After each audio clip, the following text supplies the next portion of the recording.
It's Tuesday, September 24th, and we're tracking Tropical Storm Helene in the northwestern Caribbean. The system was named earlier this morning and is forecast to enter the Gulf of Mexico sometime tomorrow.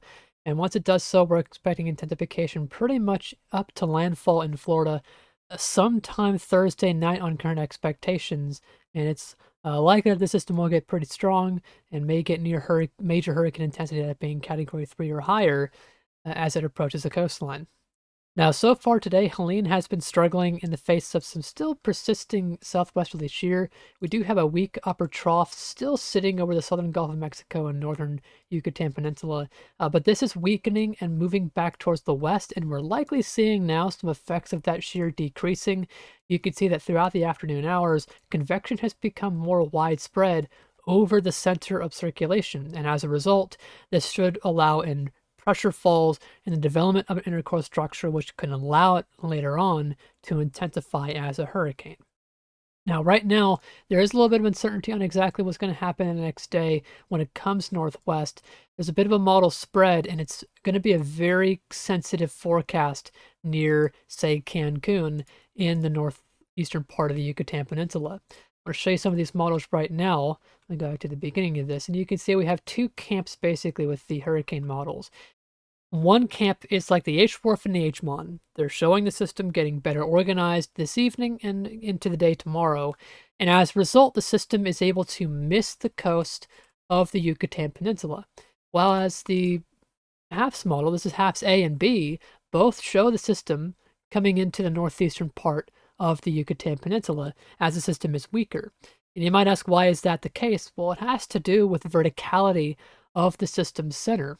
If you look at the cross-section between the HWRF and the HAPS-A model, you could pick out several things, but pay attention mainly. This is the center of the storm in this wide area. That's the vortex. And these are the thunderstorms surrounding the storm's center. And you can see that in the HWRF, in the deep blues and greens, we have these extending pretty far up vertically in the atmosphere. This gets to the mid layers of the atmosphere. Well, as we look at the HAPS model, this is the center, and we really don't have any convection surrounding the storm at all. And as a result, we don't really have too much extending into the mid layers of the atmosphere. We do have some thunderstorms way east of the center, but this would not really impact this low-level center all too much. It may get tugged a little bit if the mid-level center was under here, but overall, this low-level center would be feeling more flow at a lower layer vertically of the atmosphere. And if we look at the GFS sounding as the system is right near the northeastern coast of the Yucatan Peninsula, we can see just that. If it's weaker like the HAPS model, it will only feel really this easterly flow, which pushes it into the northeastern part of the Yucatan Peninsula. Whereas if we get a little bit stronger into, say, the 400 or 500 millibar height range, like on the HWRF, we get a little bit more of a southerly component to those winds. And as a result, the HWRF and HMON are able to avoid the Yucatan Peninsula. Now, this is going to be, like I said, very sensitive. This is a difference if we just compare where the HWRF and the HAPS-A model is. This is a difference of 75 kilometers, 75, 80 kilometers. That kind of error is very easy for a storm to make in a forecast, even at this range, a day out. So it's entirely possible that either of these scenarios plays out here that these models are showing. Now, this will have implications on what happens as the system comes into the Gulf of Mexico. If it does avoid the Yucatan Peninsula, the HWRF and HMON shows the system being able to better sustain itself and organize itself, and allows it to intensify into a major hurricane before coming into the coastline of the Big Bend region in Florida. While as the HAPS model, they're more disorganized, and because we do have a jet interaction up north, and we do have some increasing southwesterly shear across the Gulf of Mexico over time as this comes north, and because the system's weaker here, it takes longer for the system to get organized. I think it would still have a pretty good opportunity to organize itself, and we could probably still get a Category 2 hurricane out of this if it does stay over the Yucatan Peninsula like these models show. But these show an even worse scenario where the system is not able to organize itself, and it really struggles even to get to hurricane intensity on these model runs. I do feel like the HAFs are going a bit too weak with this right now. Like I said, I'd say the system would still have a good opportunity to organize itself. It could probably still get to Category 2 hurricane intensity, even if it does stall over the Yucatan Peninsula. But it's something to watch. Does this miss the Yucatan Peninsula, or does it go over land? One important thing about this part of the track, it will be slowing down, as if we look at the sounding again, this easterly flow, as it comes west into the Gulf of Mexico, is going to quickly shift to purely southerly.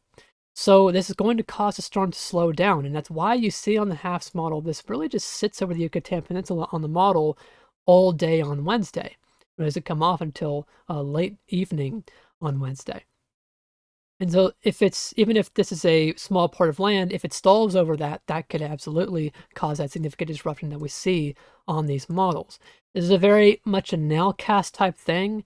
We're probably going to see variability in these model forecasts over the night tonight on whether it actually misses or doesn't.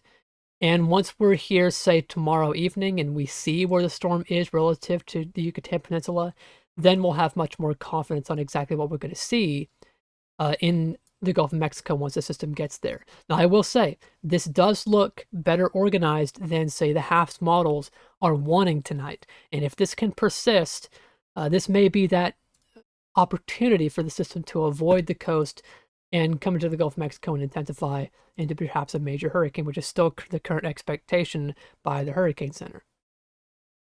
Now, talking about track a little bit, we still have the same general pattern. We've got this upper trough or upper low sitting across the southern United States, and we also have this area of high pressure west of Bermuda. This is going to funnel the system up north. Now, there is still quite a bit of wiggle room. We don't know exactly where the system is going to make landfall, but we are starting to hone in some areas. We talked about yesterday how areas along, say, the Mississippi, Alabama, and western Florida panhandle coast still needed to watch the system in case we saw some westward shifts. Now, the good news is for you all, this upper low has been trending a little bit further east in the past few model runs over the past day or so.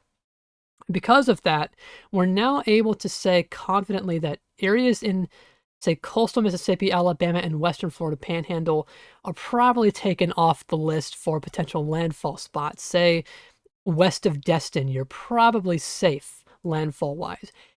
From about Destin down to, say, Tampa, Florida, that's the general range we have today for landfall, with much of the consensus coming into the Big Bend region, and that's currently where the Hurricane Center forecast is into right now. You can see their forecast showing the system just barely missing the Yucatan Peninsula on their forecast and then coming into the Big Bend region just east of Apalachicola. Now, one thing that's important about this is this is not just a this is not an impact cone. This is going to show you only where the storm is going to track. So, while I know a lot of you in Tampa are seeing this, and it's a good thing, certainly that we're not getting this directly over Tampa, keep in mind, this storm is probably going to be east-weighted. That's why on this map, and I'm showing you the newer map to show you the extent of tropical storm and hurricane watches and warnings, that's why you see them much further east than west for the storm. If the system is even coming into Panama City, being east-weighted, you're still going to have much of the impacts on the eastern side of this storm. Alongside that, this is a very susceptible part of the coastline to storm surge, and this storm is pretty big. So it's going to be pushing a ton of water all along this coastline into the Big Bend region and into the Bay areas along the western Florida peninsula. Now you can see with the latest update, we now have hurricane warnings in effect in the central and eastern Florida panhandle. This includes areas like Apalachicola and Tallahassee, and this goes on down to around Cedar Key. Tampa Bay, you are in a tropical storm warning and hurricane watch, it looks like at this time, though it looks like the barrier island on the outside near the ocean of the Gulf of Mexico, you're in a hurricane warning right now. I do also want to mention we have had a hurricane warning issued for the northeastern part of the Yucatan Peninsula, as the system is expected to get pretty close as it's nearing a hurricane intensity. Now, winds are not going to be the only issue we have to deal with here. Storm surge will also be a big concern. We have a storm surge warning from the southwestern part of Florida all the way up, including areas like Fort Myers, Tampa Bay, Cedar Key, Appalachia Bay, up to Apalachicola. and we could be dealing with a lot of significant storm surge in this part of the coastline. You can see anywhere from 3 to 5 feet in southwestern Florida, including Fort Myers, all the way up to 10 to 15 feet in the Big Bend region of Florida. And of course, the closer you are to the center of the storm, the more significant the storm surge is going to be. But for those in areas like Tampa Bay, keep in mind 5 to 8 feet, that's a lot of water. That is going to, especially in the Bay area of Tampa, is going to really push water into inland areas that are normally dry. The water has nowhere to go. And once it gets to that Bay area, it just goes up the bays and the river valleys that you have from that Bay area. So we can expect very significant flooding from storm surge alone in Tampa Bay. And if you're looking at this forecast and you're along the coastline, if you're in any evacuation orders especially, and you're in an area that is very susceptible to storm surge, one thing that I always highlight in storms like this when you have significant storm surge is that you don't want to take a chance. If you're in an evacuation order, get out. Listen to your local emergency management. Storm surge is often underestimated in strength. The power of water is a force that is one of the most powerful on Earth. And due to that reason of it being underestimated, it is unfortunately one of the leading causes of fatalities in hurricanes. And it's not worth the risk. It's not worth it to stay behind if you think you can, if you can survive it. Hopefully, the storm surge isn't as bad, but when you have a wall of water 6 feet or higher coming into your coastline, that's a lot of water, and that's going to do a lot of damage. Houses and stuff like that and your personal belongings, that can be replaced. Human lives cannot. The main message today, if you're in an evacuation order, is get out while you can. The storm is forecast to come in Thursday night, so you still have time to prepare and get out. We'll talk about that in just a second with the wind timing. I want to mention as well, storm surge is not just limited to the U.S. Cuba and Mexico, you could expect storm surge inundation of 2 to 4 feet along your coastlines. And one more thing with a storm surge in the U.S., I know we're not looking at landfall here in Georgia or South Carolina, but the system will have a broad influence. So even along the Georgia and northern Florida coastline and into South Carolina up to around Charleston, we could be seeing storm surge inundation as well of 1 to 3 feet as the system does push further north into the southeastern United States. Now, that's not going to be the only thing we have to deal with water-wise. We'll also have the issue of heavy rainfall coming with the storm as well. In the Cayman Islands, Cuba, and Mexico, we can expect widespread totals of 150 to 200 millimeters of rainfall on top of what we've already gotten so far from the storm, with some localized areas, especially in western Cuba, as the system is still going to be a bit east-weighted as it's passing nearby. You could have some localized totals exceeding 300 millimeters in areas. Now, for the U.S., we could expect a lot of heavy rainfall, not just at the coast, but also far inland. You can see their forecast has a pretty significant swath of rain all the way up into the Tennessee and Ohio Valley, with most significant totals being around Tallahassee and Apalachicola, that being 8 to 12 feet, and in the Appalachian Mountains range, from about Atlanta up to southwestern Virginia.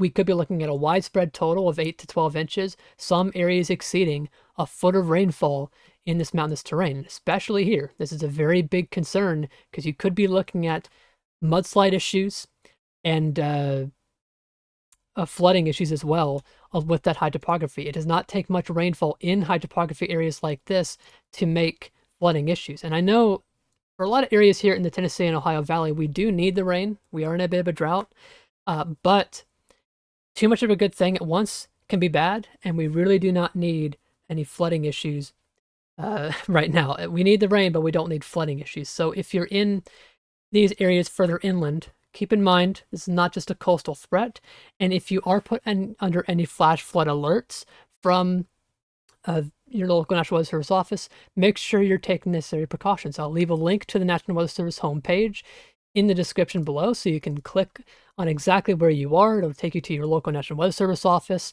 and you can see the alerts issued for your area. I do also want to mention that we'll have a tornado threat as the system comes in, mainly on the eastern side. So we could be looking at tornado threats in the Florida Peninsula, all the way up through Georgia and the Carolinas as the system does push in. Now, for preparations along the coastline, I'm going to show you now the earliest reasonable arrival time of tropical storm force winds. For the Yucatan Peninsula, you should rush your preparations to completion tonight and hunker down as the system will be coming by tomorrow. For southwestern Florida, you'll probably start to get some impacts from the storm starting tomorrow evening. So make sure your preparations are done by tomorrow afternoon or early evening.